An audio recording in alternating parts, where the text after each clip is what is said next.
Dick Vitale. Hey, make sure you listen, man, to Locked On Blue Devils with J.J. Jackson. He's awesome, baby. You are Locked On Blue Devils, your daily podcast on the Duke Blue Devils, part of the Locked On Podcast Network, your team every day.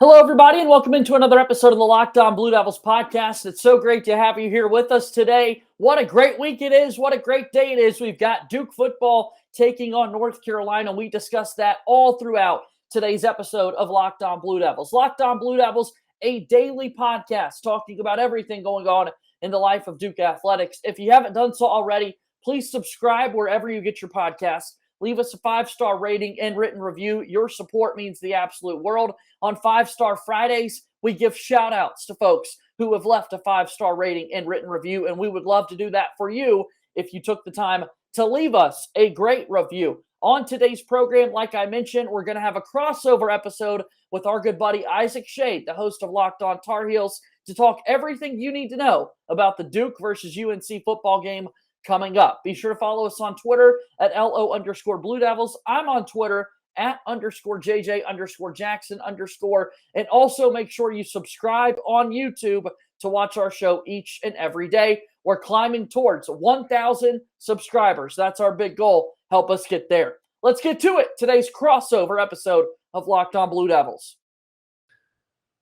Boy, oh boy, it's great to be talking Carolina and Duke, but it's not February and it's not March. No, we have a meaningful football game between the Tar Heels and Blue Devils coming up, and that's why Isaac Schade and JJ Jackson are here with you today, the host of Locked On Blue Devils, JJ, the host of Locked On Tar Heels, Isaac, to help get you set and ready for this game coming up on Saturday. We're going to talk right now about the Duke side of things, and so JJ, Duke is 4-2.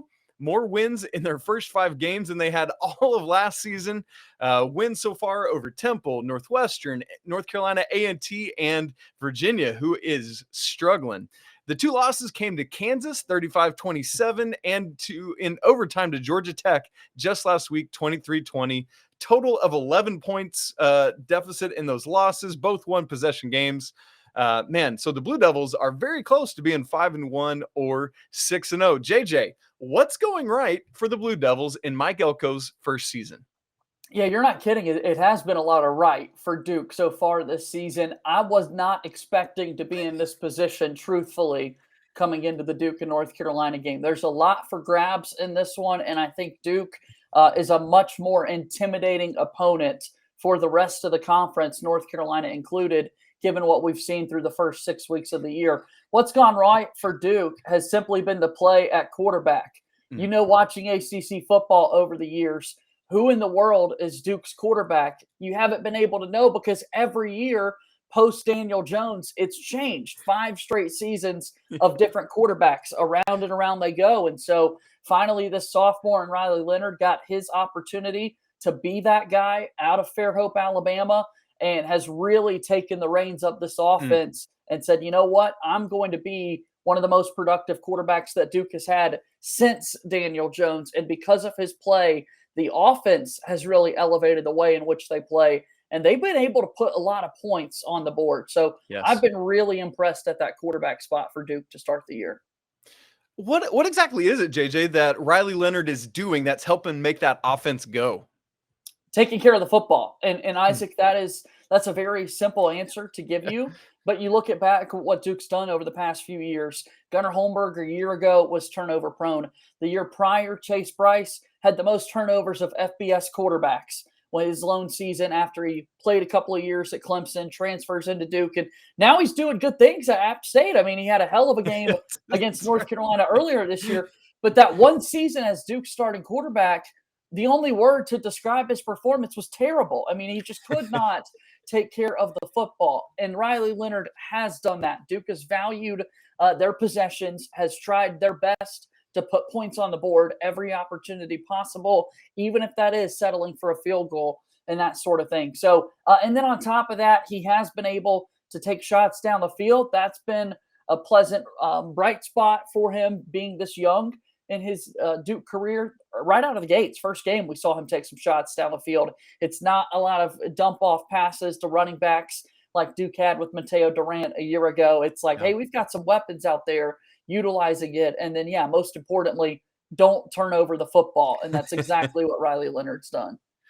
That's great to hear for the Blue Devils. Now, there's also the running game for Duke, and from what I've seen, it's been a pretty even split between Jalen Coleman and Jordan Waters. In fact, I was looking up the numbers just a little bit ago. They are dead even with 58 carries each this season. Not to mention, Riley Leonard is the second leading rusher currently on this team. What are the Blue Devils doing well in the ground game?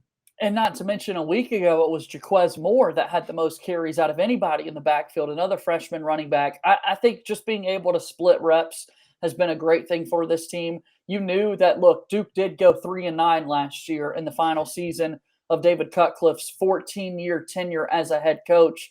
And it just wasn't great to watch the football team outside of number 21 in the backfield. Mateo Durant broke the school single-season record last year for rushing yards. Really remarkable stuff for Duke running the football, but Mateo Durant's not there anymore, so you've got to have a more balanced attack, a more balanced approach. And you mentioned being tied in carries there with Coleman and Waters. They've been effective. They've been able to kind of spell Riley Leonard as well, and his ability to use his legs too has made it a pretty dangerous rushing attack for this Duke football team. That's great. So, JJ, let's, you hate to bring up losses, but in those games at Kansas and against Georgia Tech, which, listen, let's not sleep on the Jayhawks. They're having a solid year thus far. What were the issues that led? And again, I know it was close games and could have very much gone in Duke's favor, but what ultimately led to Duke not being able to pull out those wins? Yeah, I mean, you look at the two losses in this past week was definitely more worrisome than the Kansas loss, because Kansas has proven to be a really good football team. And at that quarterback spot, Riley Leonard put up really good numbers, still had over 300 yards passing on the day. And you mentioned his play so far this season. Last week, however, against Georgia Tech, he was under 50% passing with his completion percentage, and then also threw for fewer than 150 yards. He had done that the week prior against Virginia, but still had a line of 12 for 16, something along those lines, $140. If you told me going into that Virginia game that Riley Leonard would have less than 150 yards passing, I don't know how Duke would have been able to beat Virginia.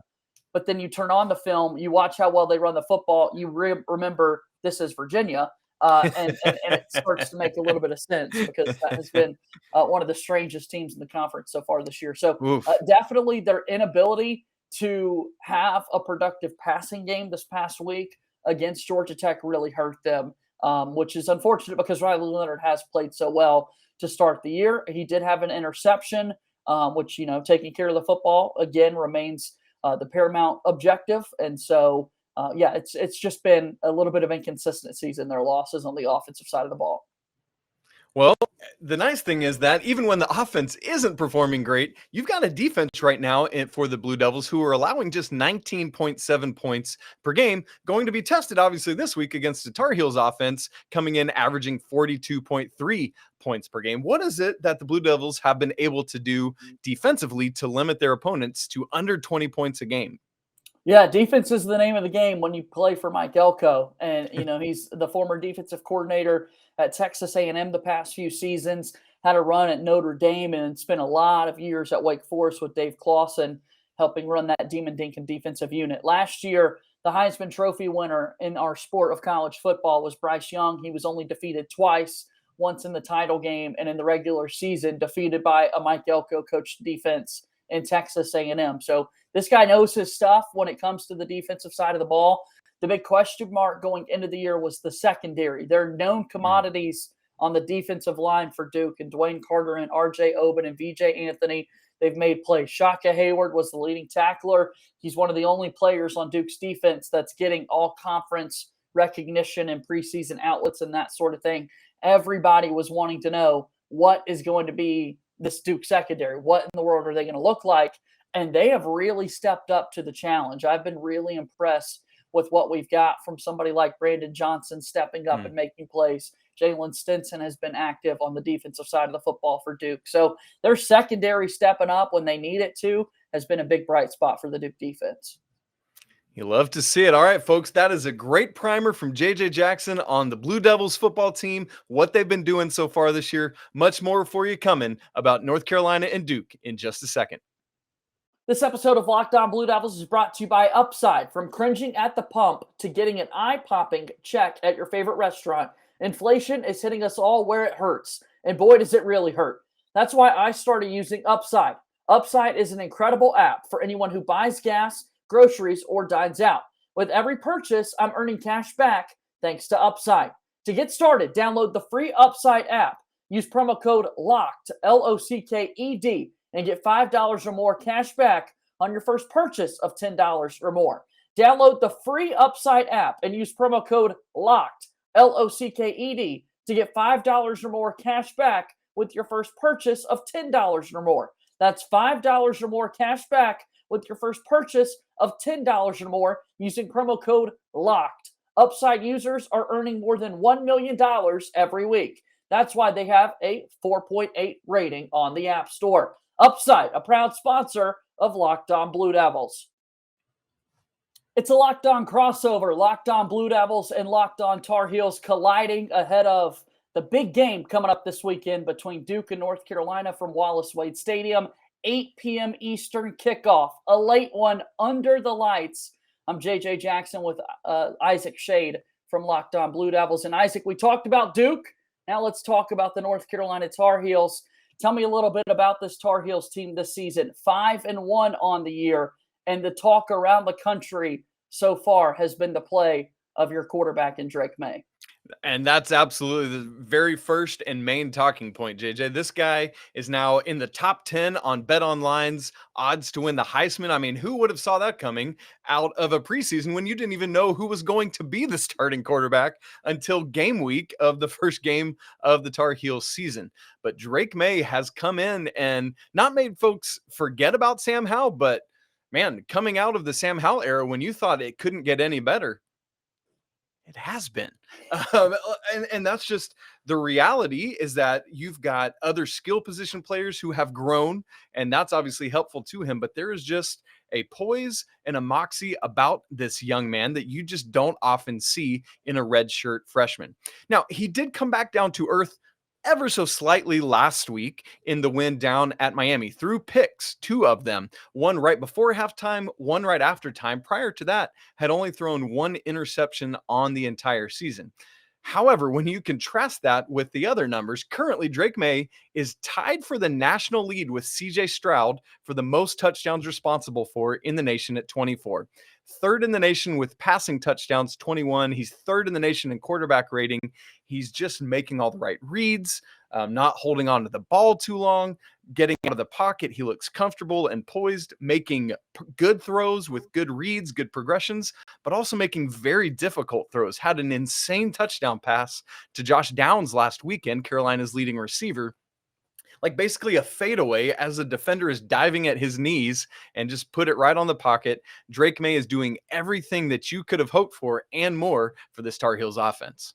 Yeah, you talk about the Tar Heels offense, and coming up at the conclusion of our podcast today, Isaac, we'll talk a little bit about the major keys for Duke and North Carolina win these games, and definitely limiting the passing attack is something that we'll focus on from the Duke side of things. In terms of those weapons, however, one of the names you just brought up in Josh Downs has been so electric last season for North Carolina and continuing it this season. However, but we know with any great passing attack, for a quarterback to have 21 passing touchdowns, it's not just Josh Downs that he's been throwing the football to. And quite honestly, through the first couple of weeks of the season, if memory serves, Josh Downs wasn't one of the bigger commodities of the Tar Heel passing game.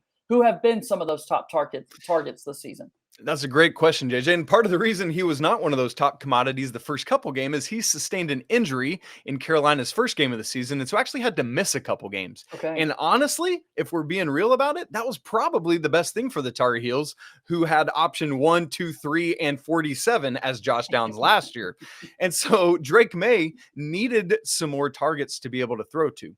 One of those, the biggest name you need to know outside of Josh Downs, is Antoine Green. Now, while Josh Downs is the slot receiver, Green is the guy that's going to take the top off the defense.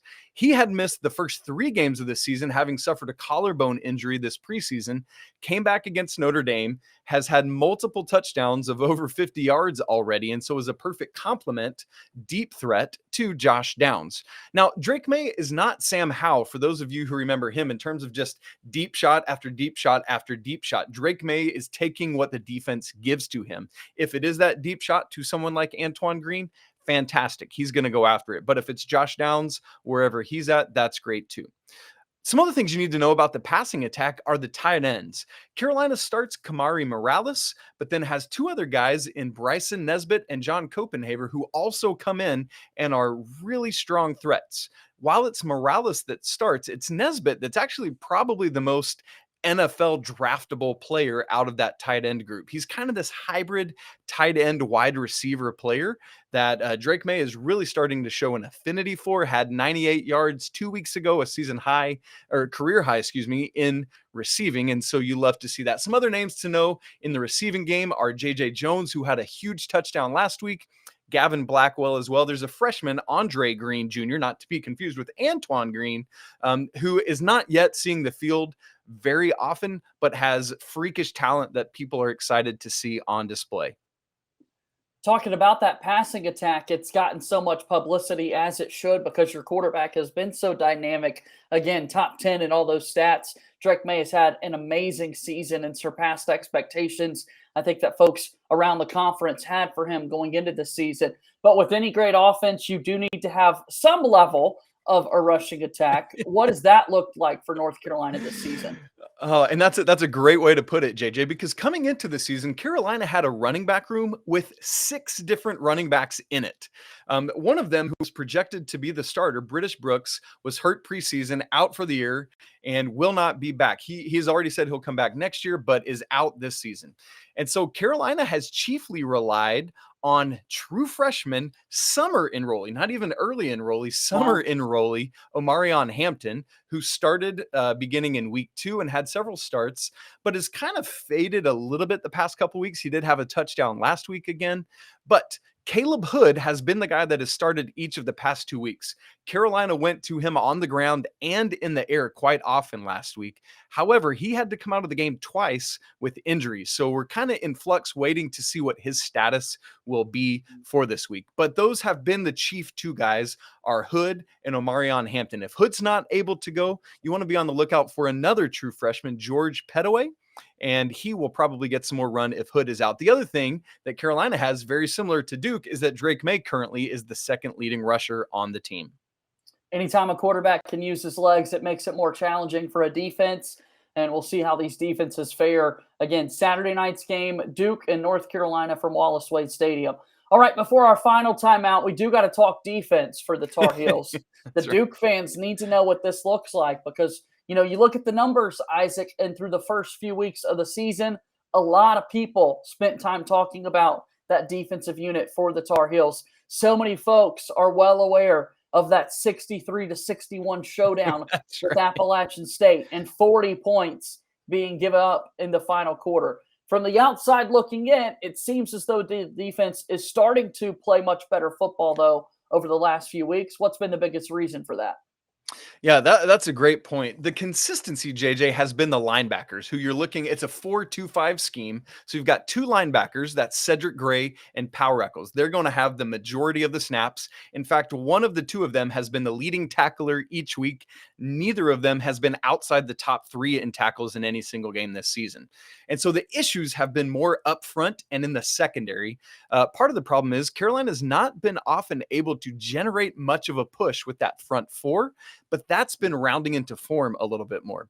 from my vantage point, the secondary, while it has struggled, a big part of that reason is because of the lack of push from that front four, which forces the secondary into longer coverage periods each play. They too are rounding into form. You got your cornerbacks in Tony Grimes and my favorite name in all of college football, Storm Duck. And these guys are starting to get back on it. You saw some of that in the past couple weeks. As you said, only 10 points allowed to Virginia Tech 2 weeks ago and 24 to Miami. So for the first time this season, the Tar Heels, it's like you're celebrating something that's not all that huge of an accomplishment, but for the first time this season, the Tar Heels have allowed fewer than 30 points in these 2 games. Now the question is that because Virginia Tech is so porously terrible on offense, or is that actually step forward for Carolina's defense? It's honestly probably some of both. But you look at last week as an example. On the road at Miami, steps in the right direction. Carolina had a huge goal line stand.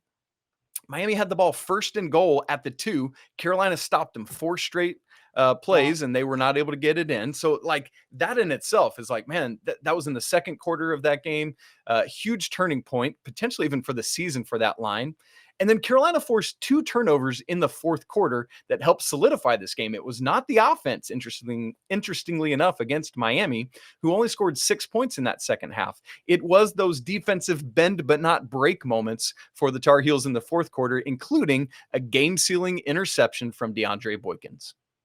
Pretty good stuff from that Tar Heels defense over the past few weeks. Gene Chizik, the veteran, back on Mac Brown's coaching staff, leading the charge for them on that defensive side. So could be a big storyline going into the game on Saturday. Speaking of big storylines, we'll talk about those and wrap up today's Locked On crossover after this final timeout. Locked On Blue Devils is brought to you by Nissan. Our partners at Nissan have worked with us to create a new segment across the Locked On College Network titled Thrilling Moments, where we highlight the most exciting play from the Duke game throughout the history of the Duke football program. Also, taking a look at this week's thrilling moment from Duke football has got to be that Samir Hagan's punt return touchdown against Georgia Tech. Absolutely electric stuff there. This segment has been inspired by the thrilling new designs featured across Nissan's new lineup of vehicles. Pursue what thrills in all new Frontier, Armada, and Pathfinder today. Available now at nissanusa.com. All right, folks, it is time for our final segment of this Locked On crossover with Locked On Duke and Locked On Tar Heels. Oh, man, got to figure out what's at stake in this game and how exactly it's going to play out between these two teams who seem to have something of an identity, but we're still trying to exactly figure out what that's going to be. So, JJ, as you look at this game in totality, we've talked about both teams. What do you see that's at stake before we kind of get into like the nitty gritty of it? Yeah, outside of just being a massive rivalry, right? And we saw it, of course, exemplified on the hardwood this past season. We have yet to mention the Final Four game, and that's probably for good reason. But here we are on the gridiron with a great showdown coming up. And so looking at what's at stake outside of those rivalries, I've been so surprised by what we've seen in the Coastal Division of the ACC. The Tar Heels are in the driver's seat. That's right. And Duke's gotten off to a good start as well with a 1-1 league mark. And so with the Coastal chaos that we've seen over the last several years, I think positioning in the conference and in these division standings is such a big thing going into the second half of the year. And a big win like this for both of these teams will help in reaching their goals of representing the Coastal Division in the ACC championship game. I didn't think that would be up for grabs between these two teams. Yeah. And of course, this game, whoever wins this game still has to go out and execute for 5 more weeks. That's right. You got to feel good about yourself putting another win in that column there. So I've just been really impressed with where both of these teams are at. You mentioned the 4-2 record for Duke, 5-1 record for North Carolina, no conference losses for the Tar Heels so far this season. I mean, it's a lot up for grabs in this one. Yeah, I agree. And not to mention in this Coastal chaos, it's Georgia Tech that's second in the division right now. What is happening? Like we expected them to be down where Virginia's at, sitting at 0-3 in the conference. But like you said, so much on the line in this one. If Carolina can move to 3-0 in the conference and therefore in the division, man, really kind of, I wouldn't say a stranglehold, but is really in the driver's seat, as you said. But a win for Duke, man, getting to 2-1, it just feels a whole lot different than 1 and 2. Not to mention, we're getting towards bowl eligibility status for the Tar Heels. If they win this game, they are already bowl eligible, 6th win of the season. For the Blue Devils, if they were to be able to win, it would put them just 1 game shy of that bowl eligibility status. So we're already starting to look towards postseason hopes in terms of what these wins mean. And JJ, you better believe we got to talk about what happened on the hardwood. I'm not staying away from it because the Tar Heels are so proud of what happened there. And we have been waiting with bated breath to get that out there and just bring it up all over again, open up all the scabs, and let's go with all of that noise. So we have not been waiting, sadly, to get to bring that back up. Yeah, no, we're under 30 days away from right. a new college basketball season. So we'll have a lot more bragging rights up for grabs for sure. Yes, absolutely. And so getting them into the nitty gritty, how do you see this one playing out, JJ? I think you got to respect both of these offenses, what they've been able to do so far this year. I really think this is going to be an offensive football game. It's been this weird paradox in football over the years, Isaac, where you see two amazing defenses. You feel like nobody's going to be able to score. Is this going to be a battle of specialists? And next thing you know, they're scoring 1 million points. On the other hand, it feels like we've seen a lot of games where you've got outstanding offenses. No one's ever going to be able to come up with the stop. And then next thing you know, no one knows what touchdowns are in games like this. I don't think it's going to fit either of those. I do think the offenses will be able to move the ball. I like what I've seen from Duke's offense so far. And given that there are and have been question marks about that North Carolina secondary for the most part throughout this season, I think Duke's going to be able to move the football. But with that being said, Drake May is the best quarterback Duke has played this season, and it's not even close. Do want to give some love to Jalen Daniels at Kansas for his numbers that he's put up, like we mentioned. But Drake May is different. I mean, he has been a game changer in the sport so far. So I think North Carolina's got the edge in this one. I really do, which pains me to say. I just think that North Carolina offense is way too good, and I don't think Duke's going to be able to come up with enough stops when it gets down to the end. Yeah, I think that's exactly how I'm looking at this game script. In fact, I had written down as I was preparing for our talk today, like this feels like a first team to 30 wins kind of game, right? It's not, I'm with you, because I think it's somewhere in between, right? The teams are going to score, but I just don't see it being like that App State North Carolina game we talked about earlier when you're into the 60s. It just feels like if a team, whichever team can get to 30, probably walks away with a victory in this one. Last time I looked at the line, which was just a little bit ago on BetOnline, which is our betting sponsor here on the Locked On Network, North Carolina is favored by 7, an over-under set at 67.5 points. That's pretty wacky. And so for me, I'm going to take North Carolina 35, Duke 24. Heels win and cover, but I'm going to say this one actually hits the under, kind of to what you were pointing at earlier, JJ. I think it just doesn't quite get as wacky on offense as maybe many people think that it will. Yeah, I haven't been able to put as much thought into the score that goes there, and then you're asking me to do the math and adding up whether or not that hits the over, which is a difficult challenge for my brain, Isaac. But I do think these offenses are going to put up numbers. My gut reaction at first would be to say that they do go over that 67.5. And like I said, I do think North Carolina wins this football game at the end of the day. Okay, folks, well, get ready for it. I know it's October and everyone's anxiously anticipating basketball season coming up, especially for these two schools. But press pause just for a couple more weeks because we got a big-time football game in the ACC Coastal Division coming up on Saturday night at Wallace Wade Stadium between the Duke Blue Devils hosting the North Carolina Tar Heels. For this Locked On crossover, for JJ Jackson, the host of Locked On Blue Devils, and myself, Isaac Schade, the host of Locked On Tar Heels. Thanks so much for diving in with us. That wraps up today's episode of Locked On Blue Devils. Thanks again to my buddy Isaac Schade for joining us on the program today. Thanks again to you for watching the show or listening to us. Again, if you're listening on the podcast platform, please make sure that you're subscribed. Also, leave us a 5-star rating and written review. If you're watching us on YouTube, I'd love for you to subscribe as well. Follow us on Twitter at LO_Blue Devils, and I'm on Twitter at _JJ_Jackson_. That's going to do it for today's show. As always, go Duke. I'll talk to you on Monday. My name is JJ Jackson. Thank you and good day.